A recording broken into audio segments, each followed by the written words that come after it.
morning, good afternoon, good evening from wherever you are watching from. This is another edition of the Conversation with PD and Friends. Today we are going to be examining how far can discipline damage or help a child.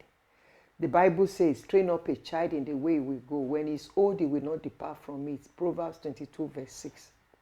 So how far can this training, can this discipline help a child or even damage a child? When we come back, I will be introducing our guest to you. Don't go away.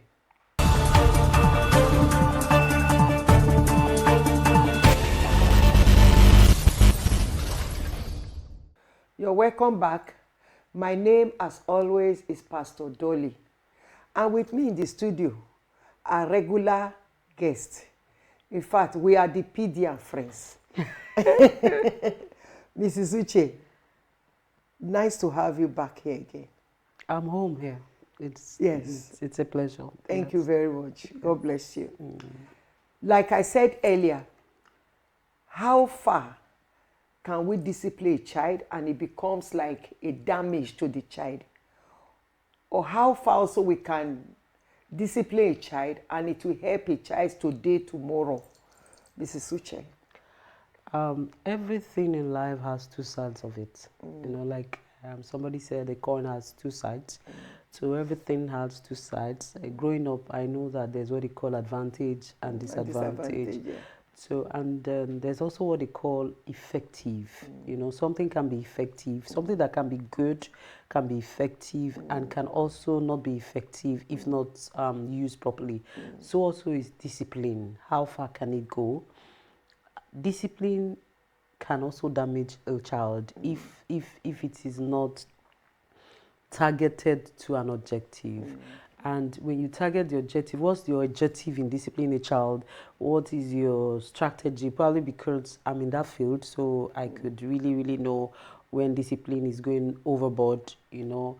And first thing we do when you are disciplining a child, just like the Bible says, it is who you love, you chastise. Now, what is your objective in disciplining a child? It should come from the place of love. And it will also come from the place of I want this child to get better. So in that case, if it is coming from the place of love, now the question is, what are the strategies you are putting? Now when we come to discipline a child, parents think that it's only spanking that you can use to discipline a child. Like as I was saying, what are your goals when it comes to discipline your child? If it is out of love, if it is you want to put them in the right place, what are your strategy? We're talking about how far discipline can go. And discipline is effective if at the end of the day you achieve your goals. And what are the goals? Your child gets better and those things you are trying to correct, they actually leaves the thing.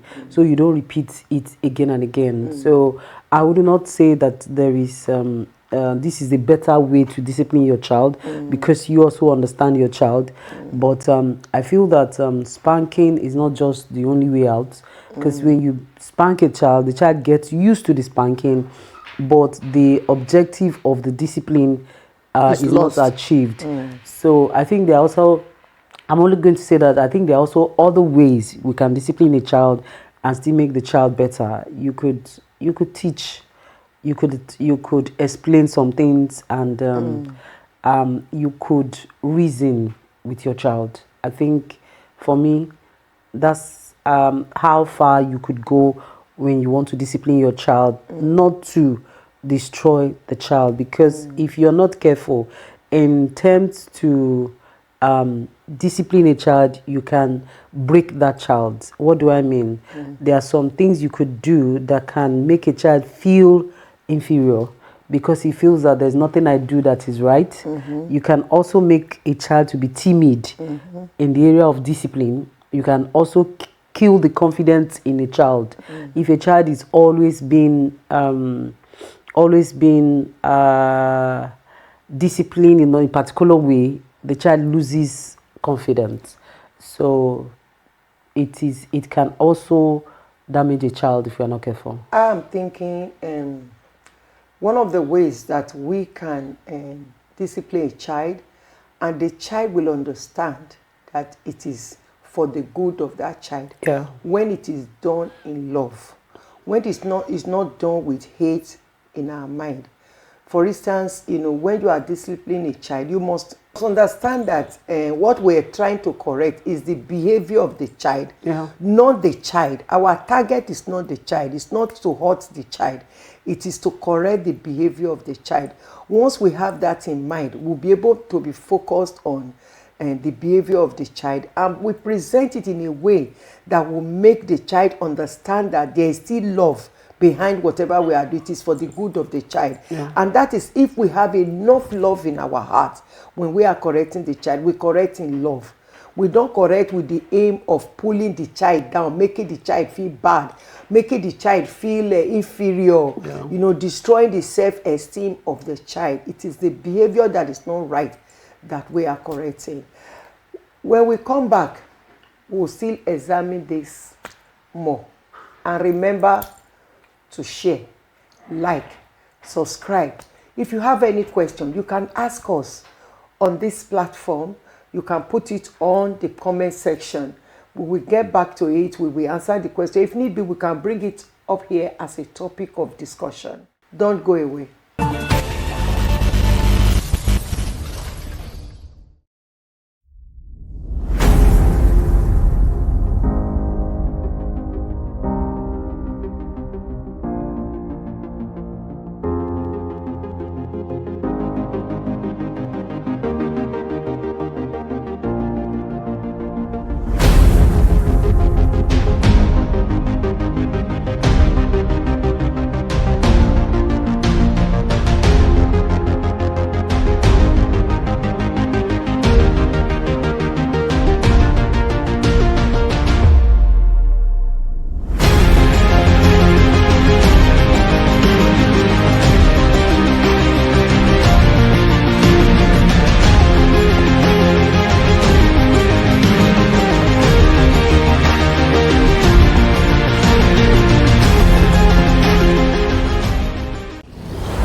You're welcome back to the conversation with PD and friends.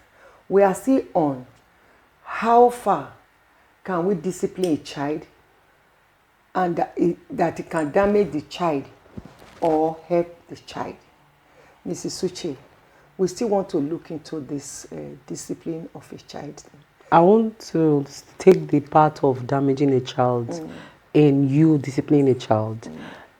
It could happen if, in the view of you disciplining a child, if you are the type that use words on your children, like we said, discipline should come in the place of love. If there's enough love in your heart, even when you are angry, the words should not hurt. Suche, let me quickly chip this in. Growing up, I had a very pleasant experience with my mom disciplining us. Okay. Even when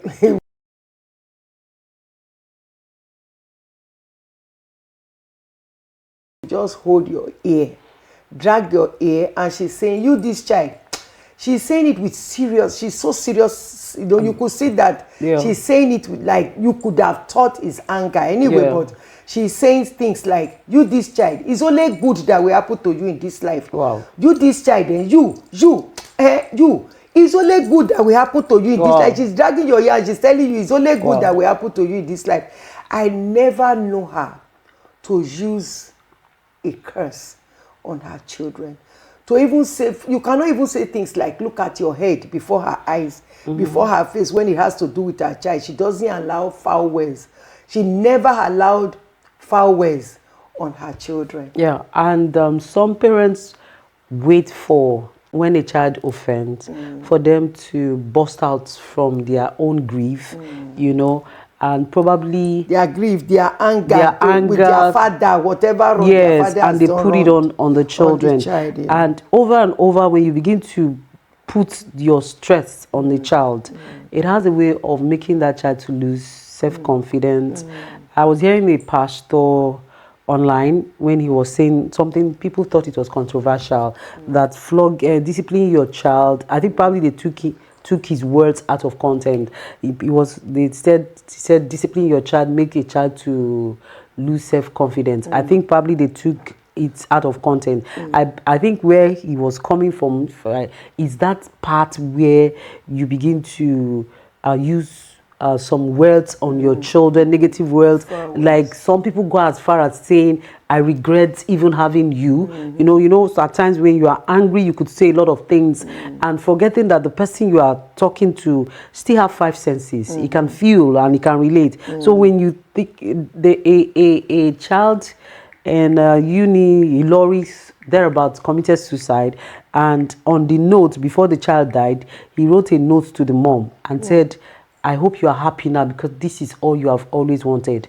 And what was it? I think probably the mom keeps saying, "You are my pain, I regret ever having you," or something like that. And probably the mother think he was disciplining the child. Like we said, what you are dealing with is not the child per se, it's the behavior. And don't forget that these children are growing, and as they are growing, they can come up with a lot of behaviors and all that. Yours is to correct that behavior, not to damage the child. Not to damage the child. So in that case, your focus should be on the behavior, not because you want to make a child get better, you now damage the child. So we should watch out for things we do when we are disciplining our children. We should watch out for things we do when we are disciplining our children. Like it is normally said, words are seed. Yeah. Whatever you say to your child when you are angry, remember that you're sowing a seed. It is what you sow that you will reap. If you're so angry that you're sowing curses, you're sowing bitterness on your child, the father offends you and you feel that was the best time to vet your anger, to show that the father is a bad man, by being angry with your child and using foul words on your child, or visiting the anger of which you have, or the bitterness you have against the father, you visit it on the child. Remember that you're sowing seed. And if care is not taken, when that seed germinates, you will still be at the receiving end. Yeah. You cannot visit your setback on the child. The child is not the one who told you to marry that man in the first place. The child, I want to use the word, is the victim of you not, if I like use the word, making a choice that you regret tomorrow. That child is a victim of your choices. And it is wrong for you to bring a child into the world and you are still the same person destroying the child you brought into the world with your words, with the things you say to the child. When you remember that the child is wrong, or the child, it is only when the child does wrong, that is when you can always do something about it. When the child does good things, what do you do? Yeah. When the child does good things, do you also emphasize the strong side of the child? I'm not against discipline anyway. Those that knows me, I remember one of our pastors in church a few weeks ago was telling somebody that she's a principal. I've never been a teacher in any school before. When you say she's a principal, you understand that she's a disciplinarian. Yeah. Yes, I am. But then when it is out of the place of love, it becomes wrong.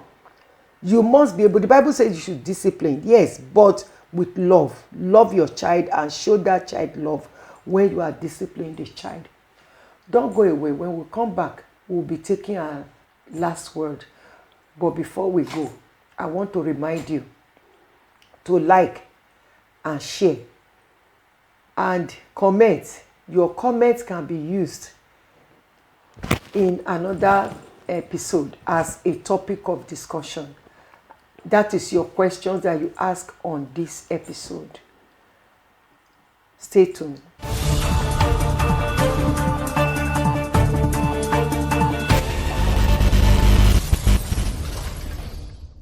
Welcome back. Mrs. Uche, your final words, ma. Discipline is good. Discipline is expected from every parent. But if discipline is not done in its right form, it can damage a child. And we have seen a lot of children being damaged in the name of parents disciplining them. Parents using words like I'm disappointed, you are a disgrace, I regretted having you as a child, just because probably the child did something that was off. Children will always come up with something that is wrong. A child will always be a child as they are growing. But let's have it in mind. I think that should be my last word for you. That don't forget that you are correcting the behavior, not breaking your child. Thank you. Proverbs 22 verse 6. Train up a child in the way he should go, and when he is old, he will not depart from it. With appropriate and consistent discipline, your child will learn about consequences and taking responsibilities for their own actions. The child should know that the correction is directed against the behavior and not the person. So you must guard against humiliating the child. Don't destroy his self-esteem and self-worth. Praise the positive side of the child when necessary. God bless you. See you next time. Bye-bye.